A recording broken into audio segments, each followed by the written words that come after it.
I never imagined that the soft-spoken little girl who used to follow me around my kitchen, tugging my apron strings and asking why salt didn't taste sweet, would one day stand in the middle of an African village screaming at a goat because she believed the animal was mocking her. But life has a strange way of collecting our children, lifting them high with promise, and then dropping them into situations that test every bone in their body. And that is exactly what happened to my granddaughter, Maya. When she first came to me with the idea for her university project, I could see the excitement dancing all over her face. She was 21, brilliant, a little dramatic, okay, a lot dramatic, and convinced she was born to change the world. Her project proposal was titled Cultural Diversity and Cognitive Patterns Across African Societies. The moment she said the title aloud, she stood there like she expected thunder to roll in the heavens. I blinked twice and asked, "Baby, why does that sound like something that requires an entire government grant and a personal protection unit?" She laughed, hugged me and said, "Grandma, I'll be fine. Document real people, real stories, their daily life, their thinking, their beliefs." That child didn't know what was waiting for her on the other side of the Atlantic, but I let her go because we raise children to fly, then pray the wind doesn't slap them. She left with her notebooks, her camera, a bag full of academic dreams, and the assurance from her department that everything was arranged: accommodation, local supervision, transportation, and cultural immersion. Cultural immersion. Those two words should have been the warning sign. When a university uses immersion, what they really mean is prepare to know God in a new way. She hugged me one last time at the airport, whispering that she'd bring back spices and stories. I told her to bring back her sanity first. For the first week, everything seemed fine. She sent videos of herself interviewing locals, laughing with market women, trying to speak their languages, tasting foods she couldn't pronounce. She looked happy, glowing even. I relaxed. I thought, okay, maybe she has this under control. But life, I tell you, does not announce when it is about to turn. It began with a call I received on a Tuesday morning. My phone rang, and when I picked up, all I heard was heavy breathing. Deep, unstable, spiritual warfare-type breathing. "Grandma." Her voice trembled like a radio losing signal. "Grandma, I think something is wrong with me." My heart stopped. "Maya, talk to me. What happened?" "I heard a woman calling my name in the night. Except, Grandma, no one in this house knows my name." I sat down slowly. "Sweetheart, maybe someone from your group said—" "No, Grandma, she called it exactly the way you call me when you're frustrated. Maya, just like that." Now, at this point, I didn't know whether to pray or to go straight into packing my suitcase. I asked her to calm down and explain.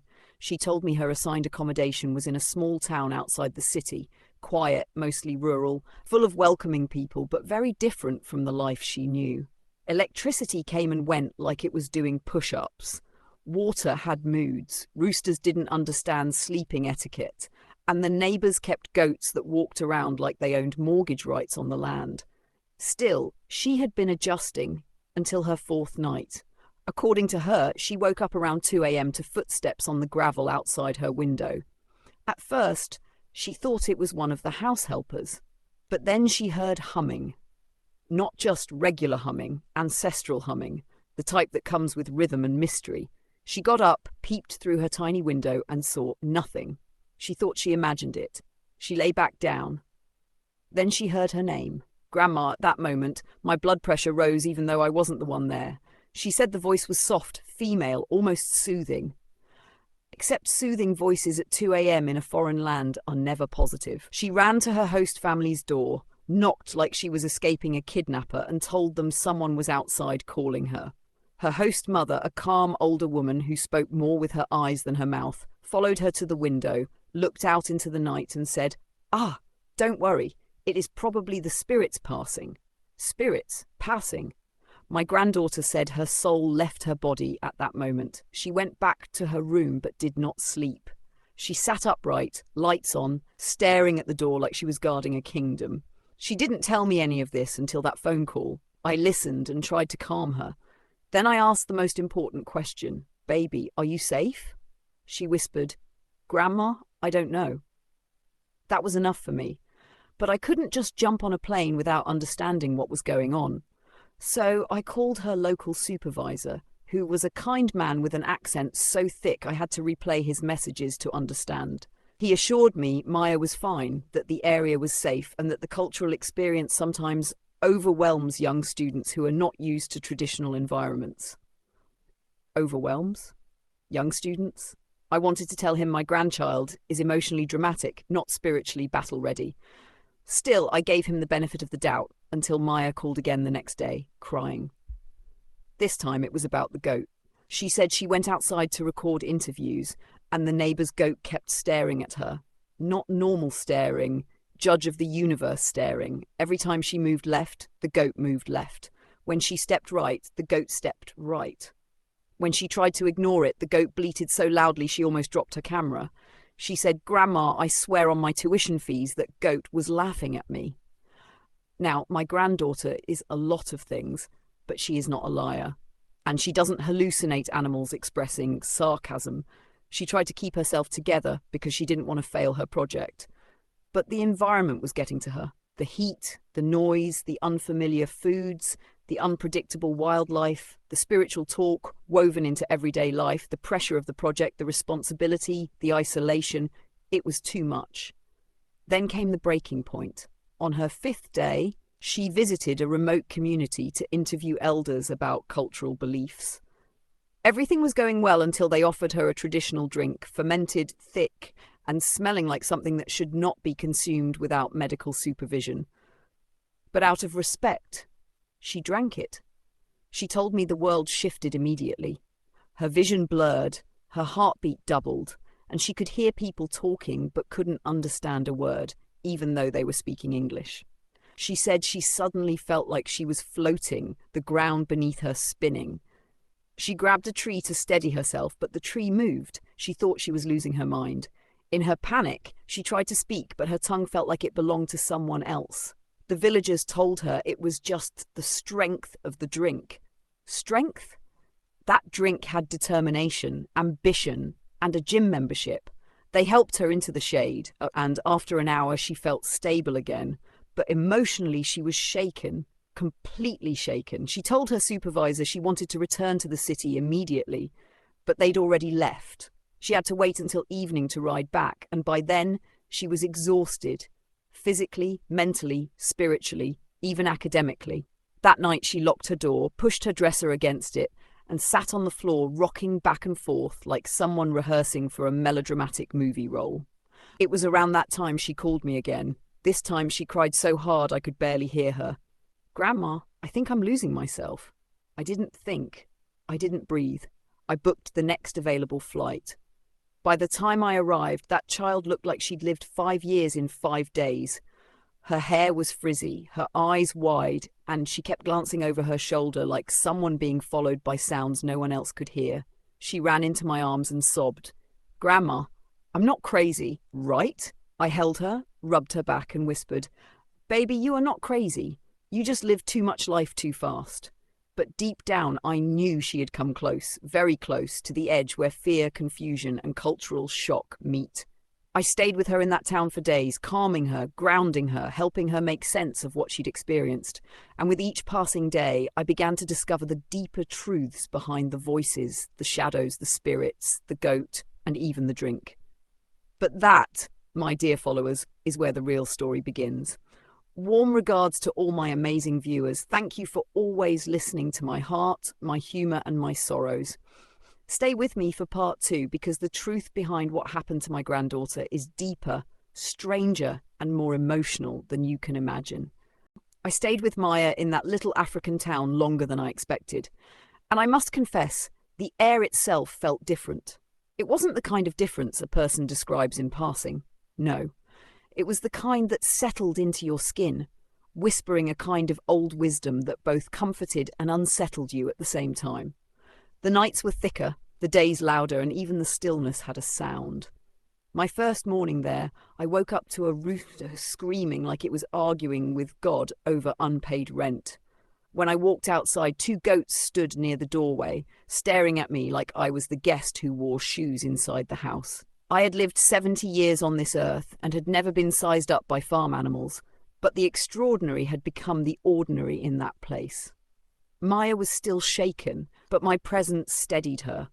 She clung to me the way she did as a little girl after a nightmare. The host family welcomed me warmly, and I thanked them for looking after my child as best as they could.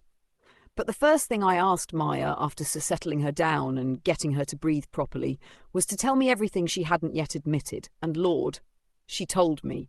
She said that on the second night, before the voice calling her name, she had a dream, a vivid one. A woman dressed in traditional attire stood in the doorway of her room, not walking, not shifting, just standing as though her feet were planted inside the earth itself. Her eyes glowed, not like fire, but like moonlight on water.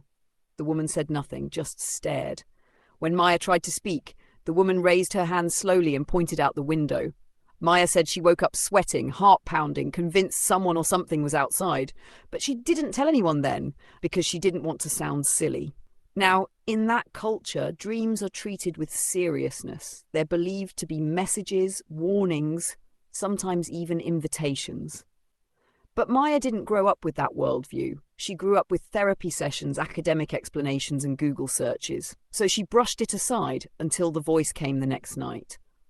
I listened without judgment, though I could feel goosebumps crawling up my arms. Then I asked her the question she was afraid of. Why didn't you tell your supervisor about this dream? She bowed her head.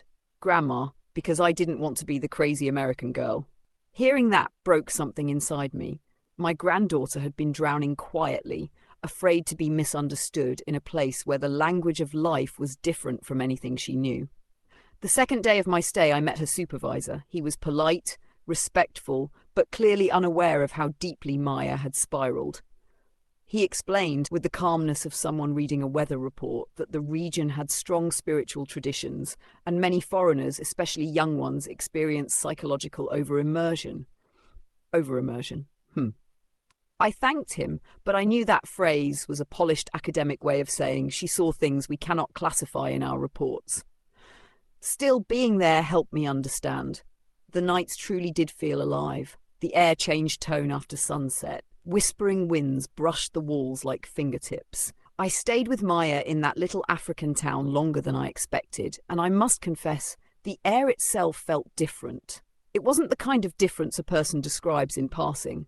No. It was the kind that settled into your skin, whispering a kind of old wisdom that both comforted and unsettled you at the same time. The nights were thicker, the days louder, and even the stillness had a sound. My first morning there, I woke up to a rooster screaming like it was arguing with God over unpaid rent. When I walked outside, 2 goats stood near the doorway, staring at me like I was the guest who wore shoes inside the house. I had lived 70 years on this earth and had never been sized up by farm animals. But the extraordinary had become the ordinary in that place. Maya was still shaken, but my presence steadied her. She clung to me the way she did as a little girl after a nightmare.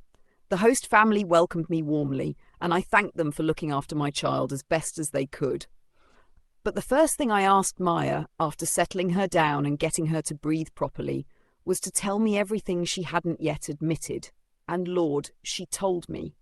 She said that on the second night, before the voice calling her name, she had a dream, a vivid one. A woman dressed in traditional attire stood in the doorway of her room, not walking, not shifting, just standing as though her feet were planted inside the earth itself. Her eyes glowed, not like fire, but like moonlight on water. The woman said nothing, just stared. When Maya tried to speak, the woman raised her hand slowly and pointed out the window. Maya said she woke up sweating, heart-pounding, convinced someone or something was outside. But she didn't tell anyone then, because she didn't want to sound silly. Now, in that culture, dreams are treated with seriousness. They're believed to be messages, warnings, sometimes even invitations. But Maya didn't grow up with that worldview. She grew up with therapy sessions, academic explanations, and Google searches, so she brushed it aside until the voice came the next night. I listened without judgment, though I could feel goosebumps crawling up my arms. Then I asked her the question she was afraid of. Why didn't you tell your supervisor about this dream? She bowed her head. Grandma, because I didn't want to be the crazy American girl. Hearing that broke something inside me. My granddaughter had been drowning quietly, afraid to be misunderstood in a place where the language of life was different from anything she knew. The second day of my stay, I met her supervisor. He was polite, respectful, but clearly unaware of how deeply Maya had spiraled. He explained, with the calmness of someone reading a weather report, that the region had strong spiritual traditions, and many foreigners, especially young ones, experienced psychological over-immersion. Over-immersion. I thanked him, but I knew that phrase was a polished academic way of saying, she saw things we cannot classify in our reports. Still, being there helped me understand. The nights truly did feel alive. The air changed tone after sunset. Whispering winds brushed the walls like fingertips. The crickets were so loud they sounded like they were filing complaints. Shadows stretched in ways they shouldn't. It wasn't frightening, but it was intense, ancient even. A place carrying history in its soil. On the third night, Maya refused to sleep alone. We lay on her small bed, head on my chest like she was 10 again. I rubbed her arm until her breathing steadied. But around midnight, something happened. I heard it too. A soft humming outside the window. Slow, rhythmic, almost beautiful. Maya gripped my hand so tight I thought she might yank out my veins. But I held her still and listened. Then I stood up slowly, walked to the window and lifted the curtain a little. I didn't see anyone. Just the night. Deep and quiet. I whispered, "It's nothing, baby. Go back to sleep." But inside I wasn't as calm as I sounded. The next day Maya said she wanted to abandon the project and return home. I didn't argue. Her mental peace mattered more than any research paper. But before we made that decision, I wanted her to talk to someone who understood the land. The host family introduced us to an elderly woman in the village, a respected storyteller, herbalist, and counsellor. Her presence alone felt like an anchor. She invited us into her compound, sat with us under a tree whose branches seemed older than memory, and listened quietly as Maya recounted everything. She didn't interrupt, not once. When Maya finished, the woman nodded and said, "You heard the land before the land learned your name." Those words sent shivers through both of us. She explained that Maya had arrived with an open spirit, curious, eager, sensitive. The land felt her, the people felt her, the ancestors felt her. But Maya didn't understand the signals, and without context, her mind interpreted everything as danger. "It is not madness," the woman said gently. "It is misalignment." I watched my granddaughter's shoulders relax for the first time in days. Then, the woman told us something unexpected. That the voice Maya heard wasn't calling her to harm, but calling her to pay attention, to slow down, to ground herself, to understand that knowledge is not taken, it is received. She invited Maya to participate in a simple grounding ritual, not mystical or dramatic, just a moment of connection. Maya hesitated, but held my hand and agreed. She was asked to sit barefoot on the earth, close her eyes and breathe. The woman placed leaves in her palms, symbolic, she said, representing new understanding. Then she spoke a blessing in her language. Maya's eyes filled with tears. Afterward she whispered, "Grandma, I feel lighter." And truly she did, not healed completely, not suddenly confident, but steadier, more present, less afraid. That night was our first peaceful sleep. But the story wasn't done. The following evening, while we were sitting outside enjoying the cool breeze, the neighbour's goat, the very same one Maya believed was mocking her, walked right toward us. Maya froze. The goat stopped in front of her, stared for a long second, then gently nudged her knee. Maya let out a laugh that turned into bleated softly, turned around and walked away like it had completed its assignment. You might think it sounds silly, but in that moment, something inside my granddaughter unlocked. She turned to me and said, "Grandma, maybe I wasn't supposed to run. Maybe I was supposed to learn." I cupped her cheek and said, "Baby, sometimes fear is the teacher." We decided to stay a few more days before heading back to the city. Maya gained the courage to revisit some of the community leaders she had interviewed earlier. This time she approached them differently. Humbler, slower, more open, and they opened up to her in ways she hadn't expected. They told her stories, real, painful, humorous, wild, and deeply cultural. Stories of migration, colonial scars, spiritual resilience, communal living, wisdom passed through proverbs, beliefs that shaped identity, thinking patterns that shaped survival.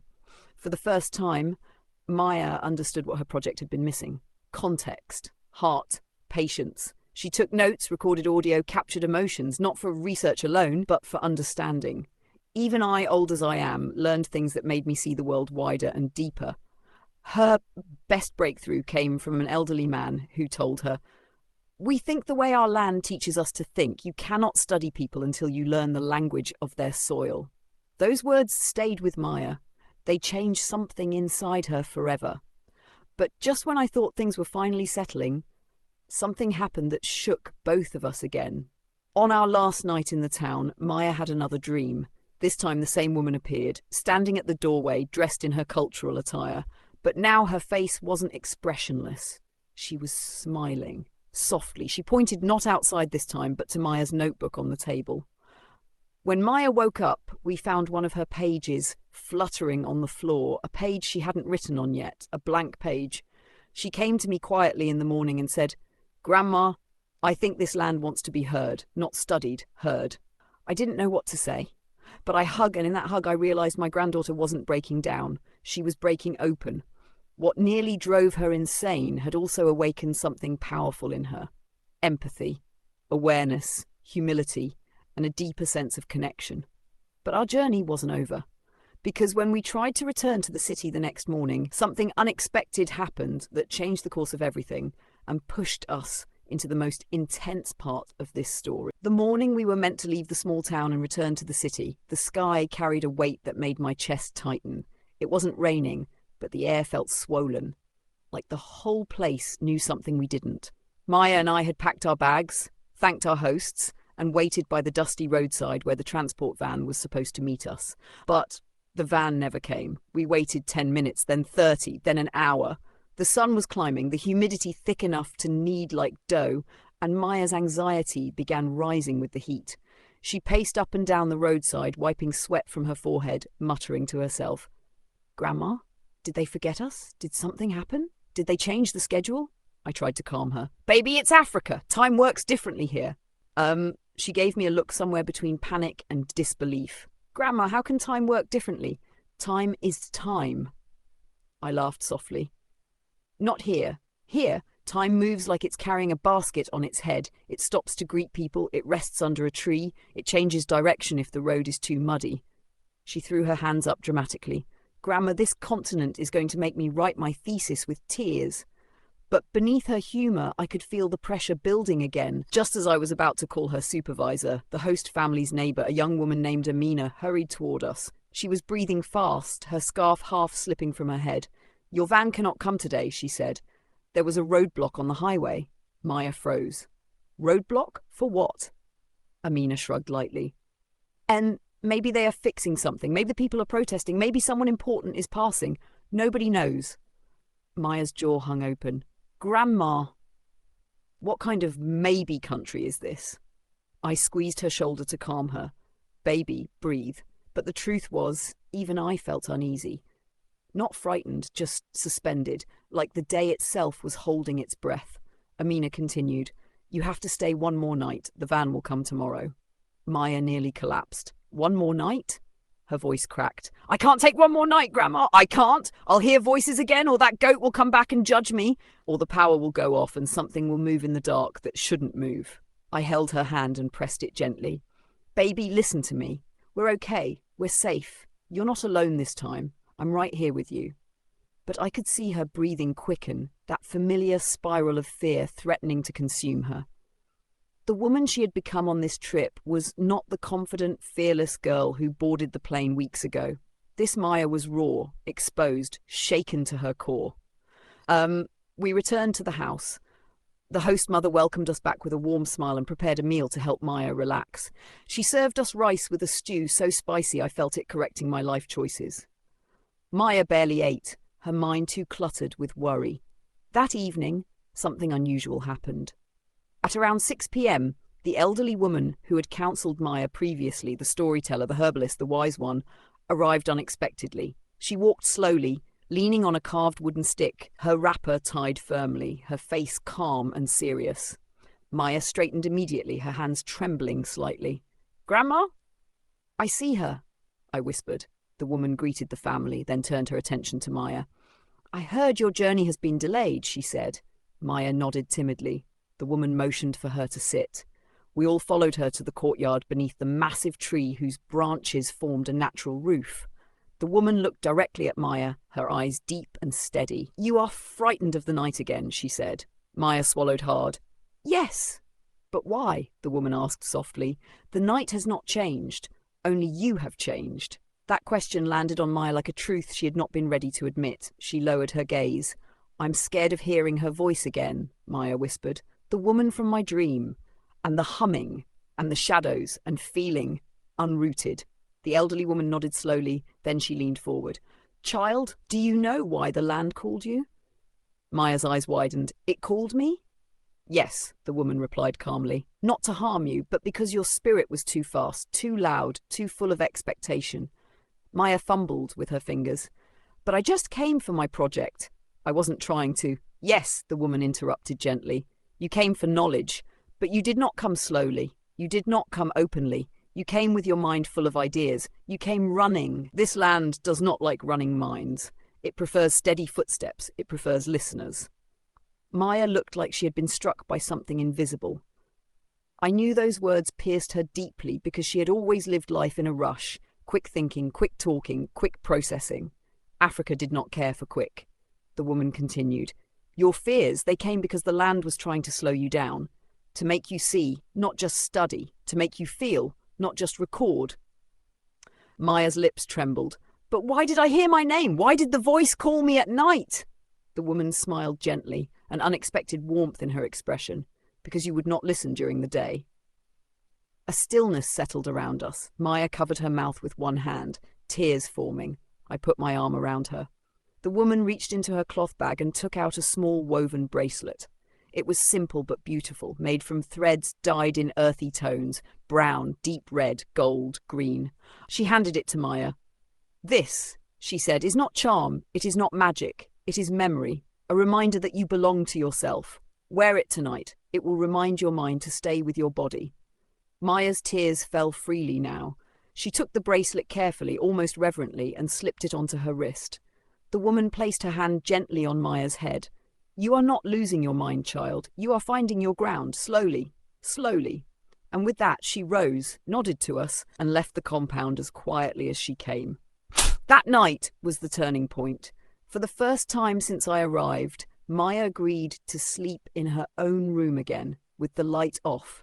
She held my hand until she drifted off, and I stayed beside her for a while before returning to my own room.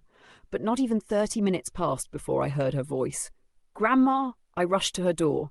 She was sitting up, breathing evenly, not panicking. When I came in, she pointed at the window.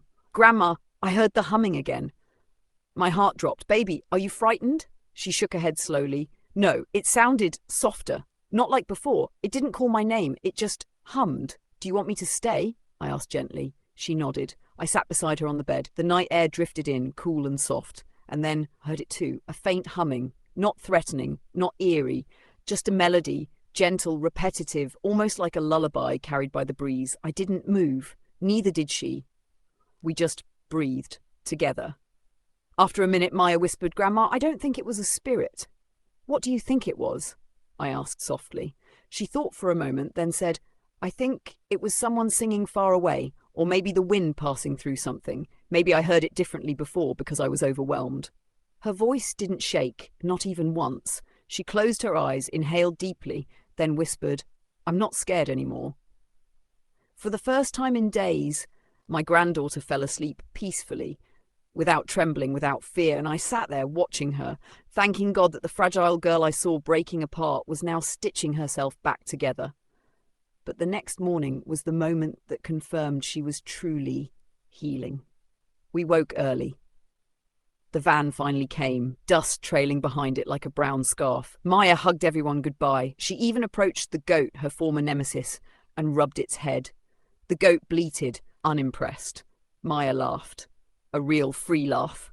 When we climbed into the van, she whispered, "Grandma, I'm glad we stayed the extra night." "Me too, baby," I said, squeezing her hand. But as the van pulled away, as the village faded into the distance, Maya did something unexpected. She reached into her bag, pulled out her notebook, opened to the blank page the dream woman had pointed to, and began to write. Slowly, thoughtfully, without fear. I watched her, tears forming in my eyes. Not because she was writing, but because she was calm. She was focused. She was grounded. The land had shaken her, but it had also shaped her. The city was hours away, and for the first time since the journey began, Maya sat without fidgeting, without fear, without looking over her shoulder. She was still, and in that stillness, she became herself again. But the story doesn't end there. Because what awaited us in the city was something we never expected. Something that tested her growth in ways none of us saw coming. The city came into view like a completely different world. The bright billboards, the traffic, the noise, the mix of modern life and old traditions, it felt like we were crossing from one timeline into another. Maya pressed her forehead against the window, her eyes wide, almost as if she was seeing civilization for the first time in years, even though she had only been in the village for a short time. I watched her quietly. Her breathing was steady, her shoulders relaxed. Nothing felt rushed or frantic about her anymore. She carried a kind of silence inside her, a silence that looked like peace, not fear. When the van stopped at the university's guest house, Maya's supervisor came out to greet us. His face lit up when he saw Maya looking healthier and calmer. "You look better," he said warmly. "I was worried you might give up." Maya smiled softly, a little shy. "I almost did," he nodded knowingly. "Many students do. Africa is rich, deep, heavy. It teaches you before you're ready." Maya glanced at me and I nodded for her to answer. "I wasn't listening before," she admitted quietly. "I see that now." The supervisor gave her a gentle pat on the shoulder. "That understanding, that's your real research." We checked into the guest house. Maya showered for so long I thought she might be baptizing herself. When she came out, she lay on the bed, staring at the ceiling, her hair wrapped in a towel turban. "Grandma," she whispered, "do you think I can still finish my project?" I moved beside her and held her hand. "Baby, you didn't just collect information. You lived it. You saw the beauty, the fear, the confusion, the connection. You didn't study culture. You came face to face with it. That's more than any university could have asked for." Her eyes softened, exhaled like she'd been holding that question deep inside her ribs. For a few days, she stayed in the city, preparing her notes. She met with her supervisor regularly. She interviewed new people from different backgrounds, artists, traders, teachers, and young people her age. She visited museums and community centres. And each time she came back to the guest house, her spirit was calmer. Her writing stronger, her understanding deeper. She no longer rushed, she no longer panicked. She wrote slowly, observed quietly. And she listened, not just with her ears, but with her heart. But the past has a way of testing the newly healed. On the fourth day in the city, Maya received a text message from the elderly woman in the village. It said only one sentence: "Do not forget what the land taught you." Maya stared at the message for a long time, her eyes growing misty. Then she nodded as though sealing something inside herself. But later that night, something happened that threatened to unravel everything. It started with a loud bang outside her window. Maya jolted upright. "Grandma, did you hear that?" I rushed in from the next room. "What was it?" We listened. Bang, bang, bang, bang! Not soft, not distant, right outside the window. Maya froze, her face draining of colour. She whispered, "Grandma, it's happening again." "No," I said firmly, "stay calm." But the noise grew louder. She began shaking, her breathing quick and shallow. I grabbed her hands and forced her to look at me. "Baby, breathe. In, out, right here. Stay with me." And then suddenly a burst of laughter came from outside. We both blinked. Not ghost laughter. Not ominous laughter. Human, young, joking, playful. I went to the window, pulled the curtain aside, and there they were. 2 university students tossing a soccer ball against the wall and laughing every time it bounced back too fast and nearly hit them. Maya stared for 5 whole seconds before letting out a laugh so loud and so sudden that I nearly fell over. She laughed until her eyes watered. "Grandma, it was just boys playing. I almost summoned trauma over a soccer ball." She collapsed onto the bed laughing until she couldn't breathe. And for the first time, she wasn't laughing out of panic or hysteria. She was laughing at herself, at the way her mind had changed, at the strength she had found. She finally wiped her face and whispered, "I guess fear really does leave its footprints." I hugged her. "But you're stepping on them now." The next day, Maya prepared for her final interviews before writing her conclusion.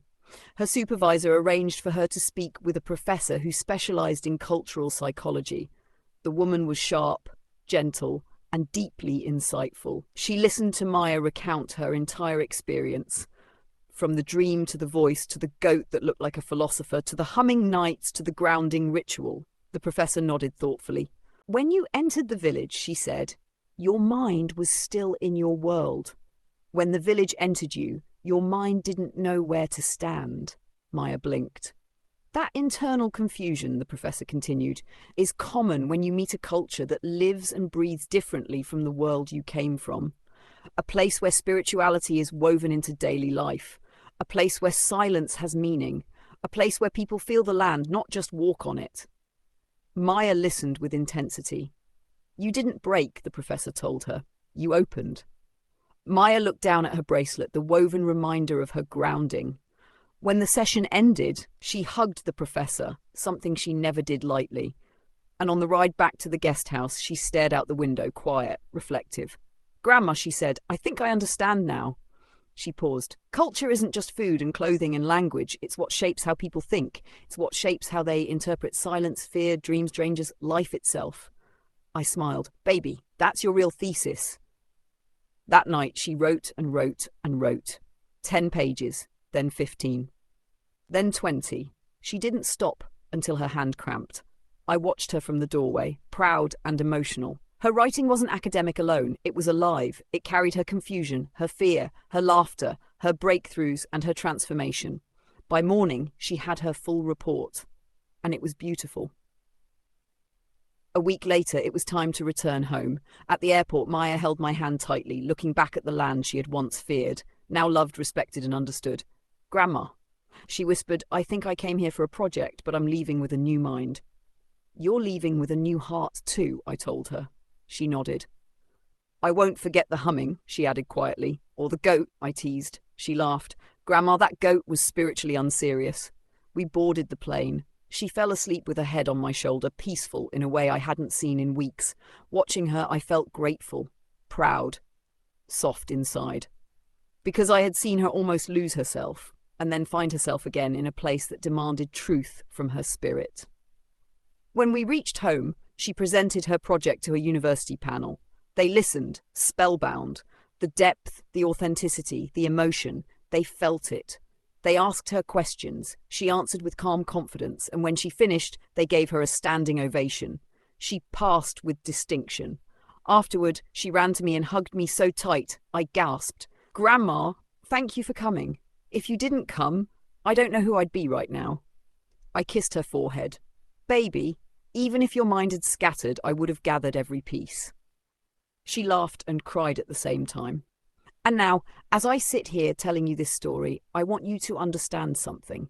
What almost made my granddaughter lose herself also helped her discover depths of herself that she didn't know existed. She learned that culture is not to be consumed, it is to be honoured. That fear is not always a warning, sometimes it is a doorway. And that the mind is not fragile, it is adaptable, wise and alive when we learn to listen. To all my cherished followers, thank you for walking through this emotional journey with me, for listening to my heart, my fears, my humour, and my tears, for holding space for my granddaughter's transformation. I send you warm regards, love and blessings. Until the next story, stay kind, stay curious, and may the land you walk on always teach you gently.